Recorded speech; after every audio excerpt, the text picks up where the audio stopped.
Okay, so people, I guess many of the people have already used containers, but they're actually interested in what are the difference between containerizing any microservice architecture compared to like traditional ones, compared to machine learning ones. So like I said, that particularly containerization between ML and any other service, specifically for this talk has very less to do with the machine learning aspect of it. You can basically do this whole use case, the whole containerization use case that we just talked about for any other scenario other than ML. The reason I brought up ML here is because at Pinterest, we implemented this for an ML infrastructure platform. So to answer the question, it's basically not very different, and it's very similar for ML and non-ML services. Okay, so this is, you mentioned a little bit at the end, but there was a question during the talk that says, does Pinterest use containers also in production and only for development? If they do, that we know now that you do, where do you run those, and how do you manage the workflow from development to production?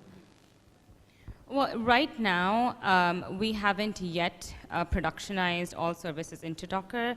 That's because we have a huge monolith that hasn't been converted to microservices. A lot of services have been, but there's one big front-end service that hasn't been. So far, none of them are really running in production, to answer that question. So really, there's no management that's required at the moment at Pinterest, if that makes sense. So, but you were mentioning Kubernetes. How are you using Kubernetes today?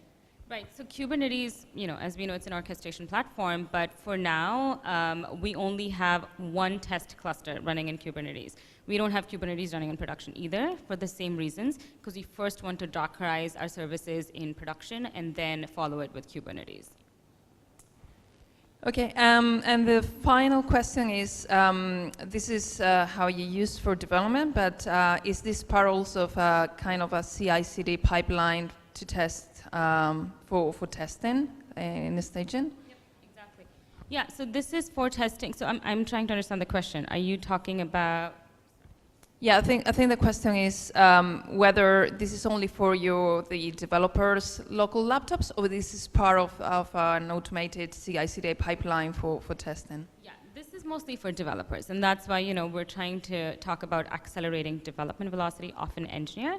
However, though, what I did at Pinterest is I did it for my whole team, and we were a team of 20 people, and then this debugging platform was basically adopted by multiple other teams at Pinterest. So that's one way to do it, where a certain tech lead can basically do it for everybody. Because ultimately it is about sharing these images, right? You check it into your Git repository and anybody can pull an image from there. So you don't really need to have a separate image for each developer. Also, images take a lot of space. So on your machine, you want to ensure, so that's one thing, that it takes a lot of space. And the other thing is that in order to have consistent runtime environments, you want to make sure that developers share these images, because more often than not, what happens is my machine, something might work on my machine, but that same thing might not work on my neighbor's machine. And that happens all the time. And this also helps prevent that, where you check in one certain Docker image of a certain service in your Git repo, and the other person just pulls it, and that just should work, bam. And yes, does that answer your question? I think it does, yeah. And that's it. Thank you very much.